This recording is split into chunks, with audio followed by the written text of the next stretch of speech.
হরে কৃষ্ণ। দণ্ডবত প্রণাম সমস্ত ভক্তবৃন্দের চরণে। এখন শুনবেন অত্যন্ত শরণাগত ভক্ত পরমেষ্ঠী দর্জি ভগবান এই শরণাগত ভক্তের কাছে গিয়ে কিভাবে ভক্তকে সেবা করলেন এবং ভক্তকে অহেতুকে কৃপা করলেন, আর যারা ভক্তকে কষ্ট দিয়েছেন, দুঃখ দিয়েছেন, তাদেরকে কীভাবে শাস্তি প্রদান করলেন। তিনি পরমেষ্ঠী দর্জি তিনি থাকলেন দিল্লিতে। আর দিল্লি তিনি যেখানে থাকতেন তার পাশেই ছিল বাদশাহের বাড়ি, বাদশাহের রাজপ্রাসাদ। তো এই দর্জির একটা মহান গুণ ছিল, তিনি অত্যন্ত সাধু সঙ্গে ছিলেন এবং ভগবত কথা কীর্তনে তার এত মন ছিল, যেখানেই কথা কীর্তন হতেন সেখানেই তিনি পৌঁছে যেতেন। এবং তার শারীরিক এমনি রং ছিল কালো এবং তার পিঠে ছিল কুব্জ। তো সেই জন্য তিনি নিচে হয়ে চলতেন, অত সোজায় চলতে পারতেন না, তা কষ্টে চলতে হতো। কিন্তু তার হাতের কাজ ছিল এত সুন্দর, তিনি দর্জির কাজ করতেন। তো ওই পুরা দিল্লিতে এই পরমেষ্ঠী দর্জির সুনাম পুরা দিল্লি ভরে যায়। আর রাজা অর্থাৎ সেখানকার বাদশাহ সমস্ত কাপড় এঁকে দিয়ে সেলাই করেন। তো রাজার ইচ্ছা হলো, আমি একটা সুন্দর বালিশ তৈরি করব, যে বালিশ আমার সিংহাসনে আসবে, হীরা মণি মাণিক্য থাকবে, সোনার সুতা দিয়ে সেলাই করা থাকবে, সুতা কেউ দেখতে পাবে না। তো তিনি যখন পরমেষ্ঠী দর্জিকে ডাকলেন, বলে শোনো, এইভাবে তোমাকে বানাতে হবে, এই হীরা এই মণি এই মুক্তা সব কিছু তোমাকে দিলাম, কিন্তু মনে রাখো এই সুতা যেন কোনো কিছু দেখা যায় না, সেলাইয়ের সুতা। তুমি যদি এটা করতে পারো না, তোমাকে এত ইনাম দিব তুমি ভাবতে পারবে না। যাই হোক, যথাক্রমে বাদশাহকে সালাম করে, ওরা সালাম করে তিনি গিরে ফেললেন, তৈরি করছেন অত্যন্ত মনোযোগ সহকারে তিনি তৈরি করছেন কি এই বালিশ। তৈরি হওয়ার পরে এত অপূর্ব লাগছে দেখতে, এত সুন্দর সৌন্দর্যপূর্ণ হচ্ছে, বলছে এই জগন্নাথের দেওয়া উচিত। এ তো বাদশাহ, দিল্লির বাদশাহ, সারা জগতের বাদশাহ স্বয়ং জগন্নাথ, তাকেই দিই না। এই বলে সে কি করলো, সেখানে নিলে, হে প্রভু, আপনি তো পরমাত্মা আমার হৃদয় আছেন, কিন্তু হে জগন্নাথ, আপনি তো এই কলিযুগে তিনভাবে প্রকার, জল ব্রহ্ম, শব্দ। জল ব্রহ্ম হলো গঙ্গা, শব্দ ব্রহ্ম হরিনাম, আর দারু ব্রহ্ম হলো জগন্নাথের বিগ্রহ। তো দয়া করে আপনি আমার এই তুচ্ছ ভেট গ্রহণ করুন। হে প্রভু, আপনি তো ভক্তাদি পত্রং পুষ্পং ফলং তয়ং জমে ভক্ত প্রযোজতি। পত্র পুষ্প ফল জল ভক্ত আপনাকে দেয়। আপনি বলছেন পত্র পুষ্প ফল জল ভক্ত মরে দেয়, ভক্তির কারণে তা গ্রহণীয় হয়। প্রভু, আপনি ভাগবতমে বলেছেন, যৎ পাদায় অসটিটি সলিলম প্রদায়। যদি কেউ অত্যন্ত সরল মনে সলিল জল, অঙ্কুর ফুল নেয়, ফুলের অঙ্কুর এবং দুর্বা অর্পণ করে, অপি বিদায় সব পর্যায়ে, আপনি তাকে তার ধামে নিয়ে যান। পদ্মপুরাণে আসে না, তুলসীর দলমাত্র জলস্য চুলো কেন বা, বিক্রান্তির সময় আত্মনাম ভক্তচ্চ ভক্তবৎসল্য। জল তুলসীর দেন যে দান, তার ঋণ শোধিতে কৃষ্ণ করেন চিন্তন। তবে আত্মা বেচি করে ঋণের শোধন, ভগবান বিকৃত হয়ে যায়।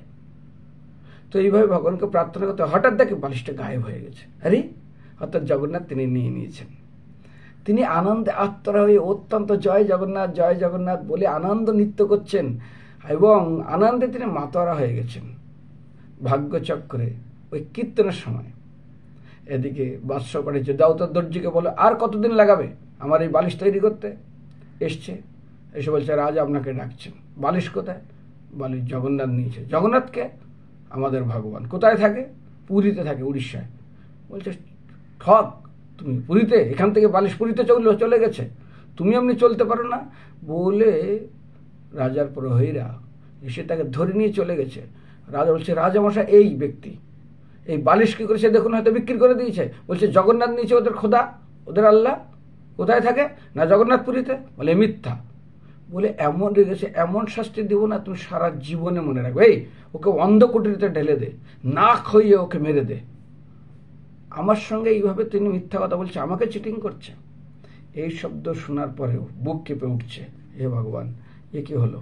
আপনার সেবা করার ফলে আজ আমার এই দুর্গতি। এরপর যখন একে ওই অন্ধ কুটিরে ঢেলে দিয়েছেন, অন্ধের কিছু দেখা যাচ্ছে না, ক্ষুধায় তৃষ্ণায় কাতর, জগন্নাথকে ডাকছেন। জগন্নাথকে ডাকতে ডাকতে তিনি তন্দ্রা চলে এসছেন। তারপরে তন্দ্রা হওয়ার পর হঠাৎ সেখানে জগন্নাথ প্রকট হয়েছেন, আলোয় আলোকিত। দেখে একদম স্তব্ধ। জগন্নাথকে প্রণাম করলেন। প্রণাম করার পরে জগন্নাথ তার মাথায় হাত দিলেন, হাত দিয়ে তাকে আশীর্বাদ করলেন এবং সঙ্গে সঙ্গে তার কুঁজো যে পিঠে ছিল ওটাও ঠিক হয়ে গেল। শুধু তাই না, তার গায়ের রং যে অত্যন্ত কালো ছিল সেটা অত্যন্ত উজ্জ্বল বর্ণ হয়ে গেল এবং শরীর থেকে যেন দিব্য জ্যোতি বাহির হচ্ছে। আর এদিকে ভগবান জগন্নাথ রাত্রে বাদশাহের কাছে চলে গেছে। কি, তুই আমার ভক্তকে শাস্তি দিচ্ছিস? অন্ধকুটিরে মারবে? তোকে আমি এখনই শেষ করে দেবো বলে জগন্নাথ তাকে এত প্রহার করছে, বলছে না না, আমাকে এবার ক্ষমা করুন। ভগবান ভক্তাধীন, অনেক ক্ষমা, আমি আর এই ভুল করবো না, আমি এই ভুল করবো না। অনেক ক্ষমা চাওয়ার ফলে তারপরে কি হলো, জগন্নাথ বলছে যা এই মুহূর্তে ওকে ছেড়ে দে আর ওর কাছে ক্ষমা চা, আর ওর সুনাম সারে জগতে ঘোষিত কর, ওকে জন্য দ্বিতীয়বার কোনোদিন আর এই দর্জি না করতে, এত ইনাম দিবি। স্বপ্ন উঠে তাকিয়ে দেখে সত্যি যেখানে যেখানে মেরেছিল অত্যন্ত বেদনা, প্রচন্ড, নড়তে চড়তে পারছে না। ওই রাতেই প্রহরীকে ডেকে বলছে চলো এখনই আমরা সে কুটিরে যাবো, জেলখানায় যাব। এসে তিনি দরজা খুললেন, খুলেই দেখে পরমেষ্ঠ দর্জি বসে বসে ভগবানের নাম করছেন আনন্দ আত্মহারা, এবং তার চোখ দিয়ে ঝরঝর করে জল পড়ছে।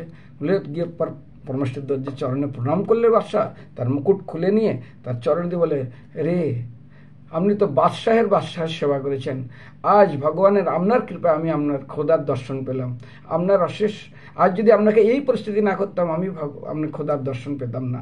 আরে দর্জি সঙ্গে সঙ্গে তাকে বাইরে করে নিয়ে আসে এবং তাকে অনেক কিছু ইনাম দিয়ে অনেক সুনাম করে তাকে গৃহে প্রত্যাবর্তন করে।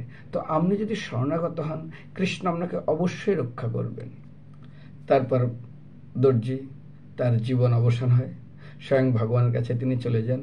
হরে কৃষ্ণ, জয় পরমেষ্ঠ দর্জি কি জয়, হরে কৃষ্ণ।